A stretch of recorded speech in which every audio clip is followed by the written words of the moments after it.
Assalamualaikum warahmatullahi wabarakatuh. Rekan-rekan semua, pada modul digital pengantar sistem informasi di pertemuan pertama, pokok bahasanya adalah tentang konsep pengantar sistem informasi.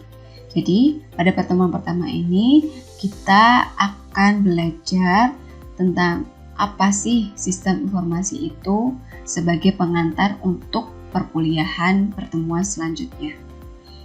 Capaian pembelajaran yang dibebankan pada pokok bahasan ini, mahasiswa mampu memahami dan menjelaskan teori yang berkenaan dengan konsep dasar sistem informasi. Yang kita bahas atau yang kita pelajari pada pertemuan pertama ini, yang pertama adalah penjelasan RPS dan kontrak perkuliahan. Yang kedua adalah pengertian sistem informasi, kemudian manfaat sistem informasi, dan yang terakhir adalah tujuan dan keuntungan sistem informasi. RPS dan kontrak. Jadi sebelumnya saya akan menjelaskan terlebih dahulu RPS dan kontrak perkuliahan. Nah, CPMK yang dibebankan pada mata kuliah ini yaitu mahasiswa mampu memahami, menganalisis, dan menerapkan pengetahuan dasar bidang sistem informasi guna mendukung kebutuhan bisnis suatu organisasi ataupun UMKM. Kemudian adapun materi perkuliahan yang teman-teman bisa baca sendiri, dan tidak lupa adapun pretest, posttest, kemudian ada penugasan lainnya yang terdapat pada modul digitalisasi pengantar sistem informasi ini. Nah, kemudian ini ada sistem penilaian. Adapun juga UTS 40% dan UAS 60%. Nah, ini ada uraiannya juga. Setiap periode UTS itu ada penilaian keaktifan, tugas, kuis, dan ujian.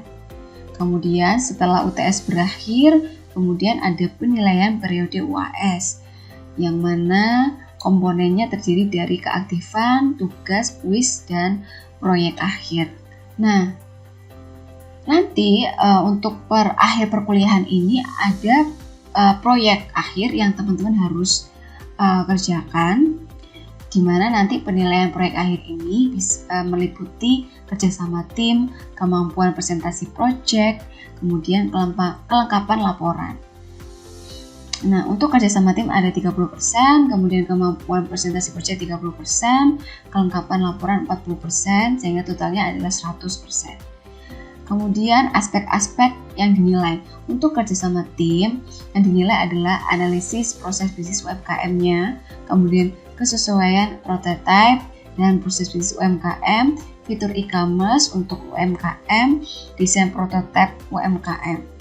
Kemudian kemampuan presentasi project, itu yang dinilai adalah kesesuaian prototipe dengan proses bisnis UMKM, fitur e-commerce untuk UMKM, kemudian kelengkapan laporan, itu kita nilai semuanya mulai dari analisis bisnis, kemudian kesesuaian prototipe, fitur e-commerce, kemudian desain prototipenya. Untuk penjelasan lebih detail lagi tentang perkuliahan ini, kemudian tentang pretest, posttest, dan latihan-latihan, kemudian juga ada penugasan, kemudian ada proyek akhir, itu bisa dibaca di RPS yang sudah diupload di Madakulon. Nah, kita masuk ke pembahasan inti kita, yaitu tentang konsep dari pengantar sistem informasi, yaitu kita ketahui terlebih dahulu tentang sistem informasi itu apa. Nah, sistem informasi ini merupakan bagian dari IT yang berfungsi untuk mengumpulkan, memproses, menyimpan, menganalisis, dan menyebarkan informasi untuk tujuan tertentu. Contohnya, ada sistem informasi helpdesk, kemudian ada sistem informasi mahasiswa, kemudian ada e-learning. Ini adalah beberapa contoh sistem informasi yang ada di sekitar kita. Kemudian, sistem informasi dapat mempermudah kita atau Anda untuk bekerja dengan informasi, memecahkan permasalahan, dapat mencapai keunggulan kompetitif di pasar. Kemudian dengan pesatnya perkembangan SI, maka sebagai pengguna kita perlu memperluas pengetahuan kita tentang sistem informasi itu sendiri. Terdapat 3 alasan mengapa kita perlu memperluas pengetahuan tentang perkembangan SI. Yang pertama, menjadi pengguna yang terinformasi. Pengguna akan mendapatkan value yang besar dari SI atau TI yang mereka gunakan, karena mereka mempunyai pengetahuan yang luas tentang SI TI yang berkembang saat ini. Kemudian, transformasi digital. Organisasi terdorong untuk menerapkan transformasi digital sebagai strategi bisnisnya. Transformasi digital ini contohnya adalah penggunaan IoT, kemudian artificial intelligence, kemudian bisnis cerdas, dan lain-lain. Kemudian pengguna berperan dalam setiap langkah proses. Jadi pengguna ini kan adalah seseorang yang menggunakan sistem informasi, sehingga dia harus punya ilmu ketika dia menggunakan sistem informasi tersebut. Jadi apabila ada kesalahan sedikit atau kerusakan sedikit, itu dia bisa mengetahui kenapa ini bisa salah, kenapa ini bisa rusak, dan sebagainya. Nah, untuk definisi secara keseluruhan, sistem informasi ini adalah suatu alat yang dapat menyatukan beberapa komponen penting, yaitu people, hardware, software, jaringan, sumber data, prosedur, kebijakan untuk mengumpulkan, memproses, menyimpan, menganalisis, dan menyebarkan informasi untuk tujuan tertentu. Nah, definisi sistem informasi juga dapat dipahami dengan menggunakan sebuah kerangka kerja yang menguraikan 5 bidang utama pengetahuan sistem informasi. Ada tantangan manajemen, ada teknologi informasi, ada konsep dasar, ada proses pengembangan, ada aplikasi bisnis. Yang pertama adalah konsep dasar. SI memiliki konsep strategi kompetitif. Kemudian yang kedua adalah teknologi informasi.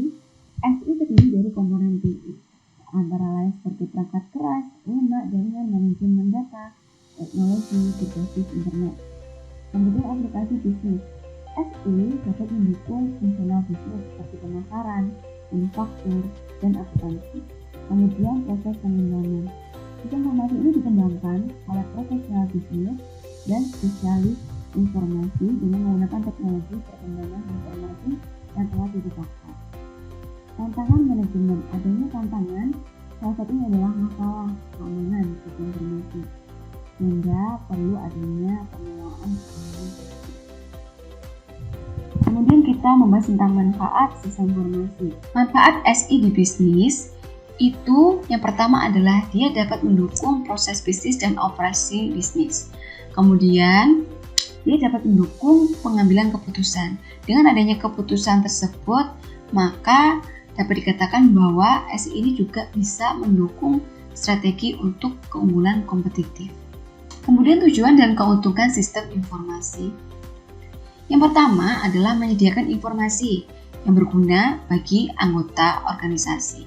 Kemudian, SI ini dapat mendukung fungsi atau kegiatan bisnis, misalnya untuk penggajian, pengelolaan aset, dan inventaris organisasi, proses transaksi, pengadaan barang, pembuatan laporan, dan lain-lainnya.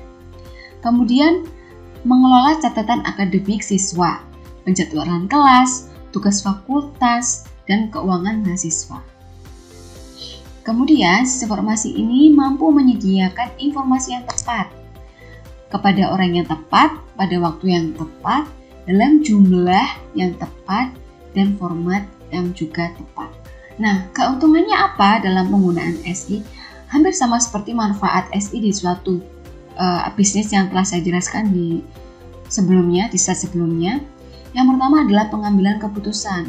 Kemudian, SI ini juga dapat mendukung interaksi pelanggan. Kemudian adanya peningkatan produktivitas secara anggota karyawan atau individu. Kemudian, dengan SI ini, setiap karyawan bisa berkolaborasi di dalam suatu tim, kemudian mendapatkan keunggulan kompetitif. Nah, untuk penjelasan lebih detailnya lagi, teman-teman bisa cek di modul yang telah dibuat untuk konsep pengantar sistem informasi. Demikian untuk pertemuan pertama tentang konsep pengantar sistem informasi. Terima kasih saya ucapkan. Mohon maaf apabila ada salah kata. Assalamualaikum warahmatullahi wabarakatuh.